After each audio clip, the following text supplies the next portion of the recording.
Even in Africa today, much of the land is still owned by Europe.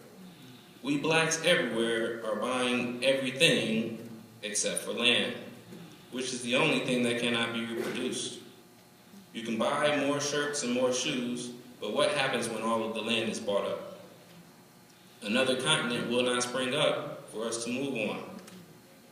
Monopoly is an important game for us to play and study. It is a race to buy up all the land. The person with the least amount of property will have to spend all of their money renting someone else's land. So even if you have a lot of money, you will have to spend all of it just to keep playing the game. If you spent all of your money buying land in the beginning of the game, you don't have to worry because you will get a return from your investment when someone lands on your property. And just go around the board and Uncle Sam cuts you a nice check for $200. We'll call that tax return. And going to jail is just a roll of the dice. So if you land in jail, and if you have land, then you have money, and you can buy your way out of jail. If you have no land, then you may or may not have money. So you count your money to see how much you have. If you have enough, then you buy your way out of jail and hope not to land there again. And if you don't have enough, you look to your left, they shake their heads. You look to your right, and they shrug their shoulders. Because no one is willing to give you their money for your problems. And so it is in a capitalistic society. Monopoly. So I ask, who are we? We are Africans. African American means African. We are the strongest people on the planet, with the longest history on this planet, and we are everywhere on this planet. And again I say, Black economic empowerment. We are the only group in America without an actualized community. Actualized community being the ownership of the land we live on and the ownership of the businesses in our neighborhoods. Growth hurts, but if you want to build your muscles, you have to endure pain. And so we must not wallow in our sorrows. Both the good and the bad is our experience and our history. We have been living under harsh conditions and placed in the fire, but the fire molds the blade. And having been in the fire and living under harsh conditions, it hurt, but we have still grown stronger and are still becoming stronger today. Never stop learning. When you stop learning, you die.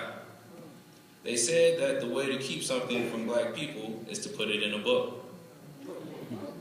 So then, we must read everything that pertains to us.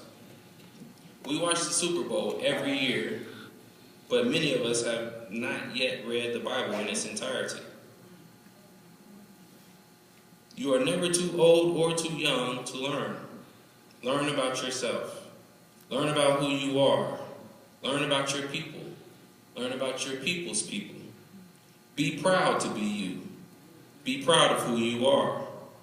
My mother was raised Muslim, my father was raised Christian, and my grandmother was raised Hebrew. I must respect and understand each of these beliefs and recognize that they are still my blood. And all of these religions come from one source, because you can find many of the biblical stories on the African pyramids. We are all the children of God. The Muslim is your brother, and the Hebrew is your sister, and the African tradition is mother to all religions. And all of God's children are arguing, trying to own the title of God's children. We must stop this arguing and embrace our family once more. The arm should not fight the leg. We are all one body. We have the power of God within us, because you are most certainly your parents. What your parents do, you do, because you are them. And so, as children of God, we have God's power within us. It is up to us to productively use the power given to us by our Creator. Take pride in being God's chosen people, the strongest people on the planet, black people, African people.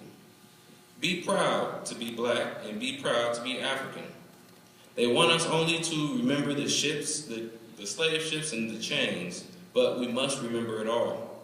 We must remember the dynasties, the Egyptians, the Israelites, the Moors, the Malis, the Ottomans. We remember the chains and the slave ships and the lynching.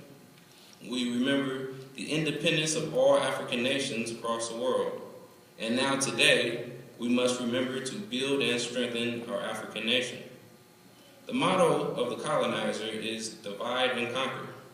In the Bible, the Israelites were scattered all across the earth, and today we are still scattered across the earth.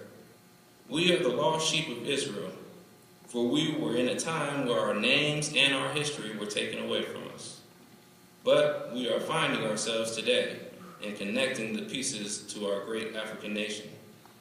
We have the power of God and the wisdom of our ancestors. We must always remember to acknowledge our ancestors. We are their bloodline. This country celebrates George Washington, and so I celebrate Booker T. Washington. They give a day to Christopher Columbus, and so I give 3 days to Malcolm X, Martin Luther King, and Harriet Tubman.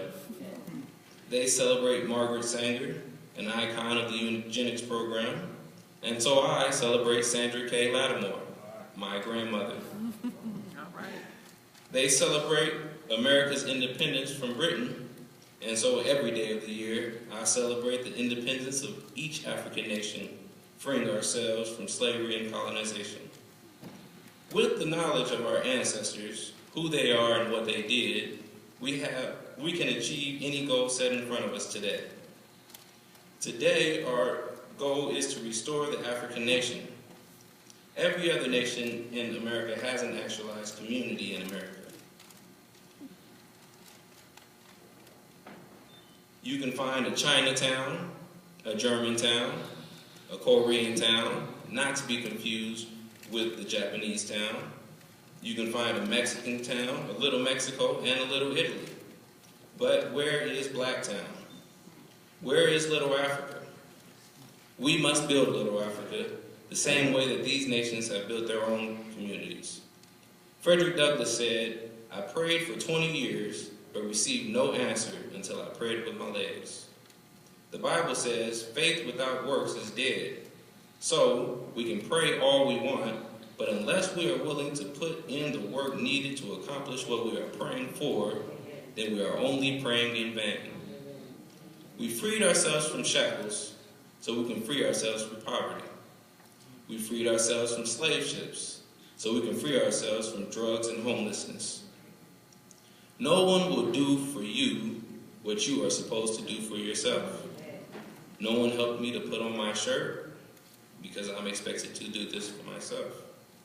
So then, we must not expect for someone else to fix our problems, even if they created the problem for us.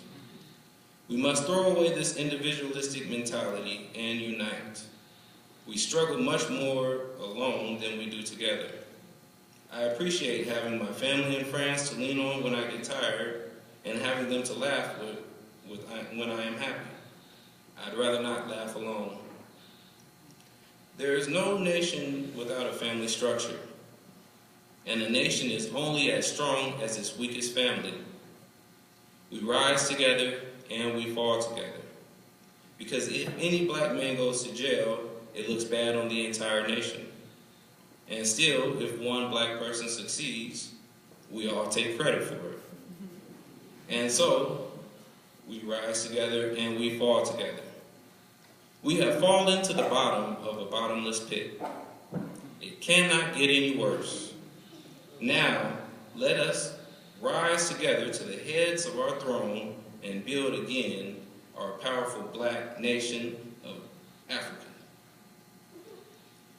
And again, I will say, Black power. Black power. Black power. Black power. And to this, I say, Black economic empowerment. Thank you. Economic empowerment.